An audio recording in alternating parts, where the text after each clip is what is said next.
নমস্কার বন্ধুরা, আধ্যাত্মিক বাণী চ্যানেলে জানাই আপনাদের স্বাগত। ভারতীয় দর্শন শাস্ত্র এবং বিভিন্ন দেবদেবীর পূজা অর্চনার পদ্ধতি এই চ্যানেলের মূল আলোচনার বিষয়বস্তু। মকর সংক্রান্তির দিন এই 5টি জিনিস ভুলেও কাউকে দেবেন না। জীবনে নেমে আসবে চরম দারিদ্রতা। জ্যোতিষ শাস্ত্রে এই মকর সংক্রান্তির বিশেষ গুরুত্ব আছে। প্রতি বছর জানুয়ারি মাসের 14 বা 15 তারিখে পালিত হয় পৌষ সংক্রান্তি। চলতি বছর সূর্য মকর রাশিতে প্রবেশ করবে 15ই জানুয়ারি তারিখে। আর এই দিনেই পালিত হবে মকর সংক্রান্তি। এই বিশেষ দিনে সূর্য দেবতার বিশেষ পুজো করা হয়। তার সাথে সাথে আমরা সবাই জানি যে গঙ্গা স্নানে পুণ্য অর্জন হয়। এই বিশেষ পুণ্যতিথিতে পবিত্র নদীতে স্নান এবং স্নান করবার পরে দানের বিশেষ গুরুত্ব রয়েছে। তাই যে যার সামর্থ্য অনুযায়ী জিনিসপত্র দান করে থাকে। আমরা অনেকেই হয়তো জানি না মকর সংক্রান্তির এই পুণ্যতিথিতে কোন জিনিস দান করা শুভ এবং কোন জিনিস দান করতে নেই। এছাড়াও কখন দান করা শুভ, এইসব বিষয় নিয়েই আজকের ভিডিওতে আমি আলোচনা করব। তাই ভিডিওটি অবশ্যই শেষ পর্যন্ত দেখুন। তবে বিস্তারিত আলোচনা আগে আপনি যদি চ্যানেলে নতুন হয়ে থাকেন তাহলে অবশ্যই চ্যানেলটিকে সাবস্ক্রাইব করে রাখুন। ভিডিওটি দেখার পর ভালো লাগলে একটি লাইক করবেন এবং কমেন্টে জয় শ্রীকৃষ্ণ লিখবেন এবং পারলে অবশ্যই আপনজনের মধ্যে শেয়ার করে দেবেন। মকর সংক্রান্তির মূল প্রথা হল গঙ্গা স্নান, অন্নদান এবং মকর সংক্রান্তি উপলক্ষে বিশেষ খাবার দাবার তৈরি করা। সূর্য মকর রাশিতে প্রবেশ করছে 14ই জানুয়ারি দুপুর 2:42।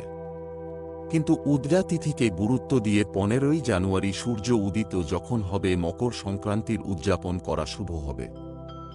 পৌষ মাসের শুক্লপক্ষে চতুর্থী তিথি শতভিষা নক্ষত্রের কারণে সকাল থেকেই শুভকাল শুরু হবে। মকর সংক্রান্তিতে সূর্য ধনু থেকে মকর রাশিতে প্রবেশ করে। মকর রাশিতে সূর্যের প্রবেশ অত্যন্ত শুভ বলে মনে করা হয়। এই দিনে পবিত্র নদীতে স্নান করে তিল, গুড় ও বস্ত্র দান করলে পুণ্য বৃদ্ধি পায়। বন্ধুরা, অনেকের পক্ষেই পবিত্র নদীতে স্নান করা সম্ভব নয়, কিন্তু এই দিনে দান করতে চাইলে সবার প্রথমে স্নান প্রয়োজন এবং স্নান উল্লেখ্য যে পবিত্র নদীতে স্নান করতে হবে। তাই যদি আপনাদের নিকটে কোনো পবিত্র নদী না থাকে তাহলে ঘরে স্নান করুন এবং স্নানের জলে সামান্য পরিমাণ কালো তিল মিশিয়ে স্নান করুন। এতে জন্ম কুণ্ডলিতে থাকা গ্রহ দোষ কেটে যায়। স্নান হয়ে যাওয়ার পরে অবশ্যই শুদ্ধ বস্ত্র পরে সর্বাঙ্গে গঙ্গার জল ছেটাতে ভুলবেন না।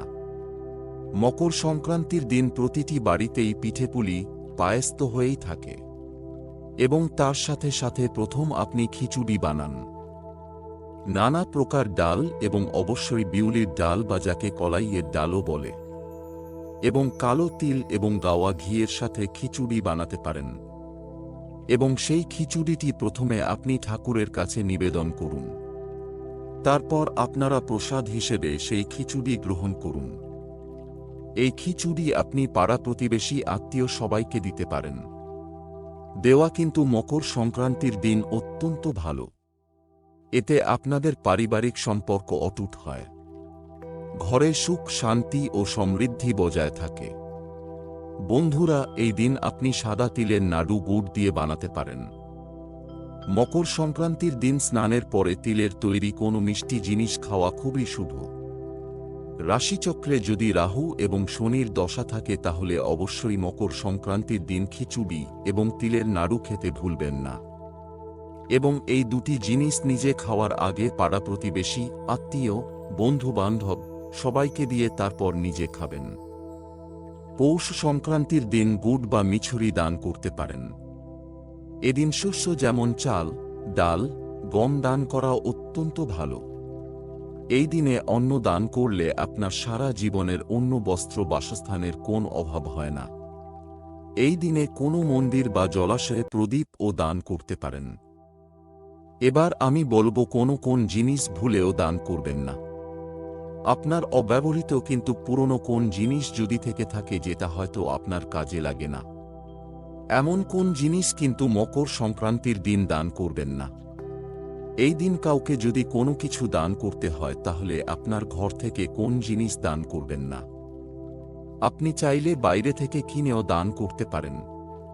আপনি কোনো খাদ্য বা খাবার দিতে পারেন, কিন্তু অব্যবহৃত জিনিস যেটা আপনার কাজে লাগছে না সেরকম জিনিস আপনি দান করবেন না। দ্বিতীয় হচ্ছে ঝাঁটা। ঝাঁটা কখনোই দান করতে নেই। মকর সংক্রান্তির দিনও ভুলেও আপনি ঝাঁটা দান করবেন না। এতে মা লক্ষ্মী আপনার উপর রুষ্ট হবেন এবং আপনার গৃহ থেকে চিরবিদায় নেবেন। তৃতীয় হচ্ছে ছুরি, কাঁচি, বটি বা কোদাল, এই টাইপের ধারালো এই সমস্ত জিনিসপত্র মকর সংক্রান্তির দিন ভুলেও কাউকে দান করবেন না। ভুল করেও এই দিন বাসি খাবার কাউকে দেবেন না। আপনার ঘরের আগের দিনের বেঁচে যাওয়া খাবার কোন গরিব মানুষকে মকর সংক্রান্তির দিন আপনি দেবেন না। আপনার খাওয়ানোর ইচ্ছা থাকলে আপনি নতুন করে রান্না করে খাওয়ান, কিন্তু আপনার আগের দিনের বেঁচে যাওয়া খাবার কাউকে দেবেন না। আপনি আপনার কোনো লাভের ইচ্ছায় দান করবেন না। মানুষের সেবার্থে দান করবেন, পুণ্য অর্জনের কথা মাথায় রেখে দান করবেন না।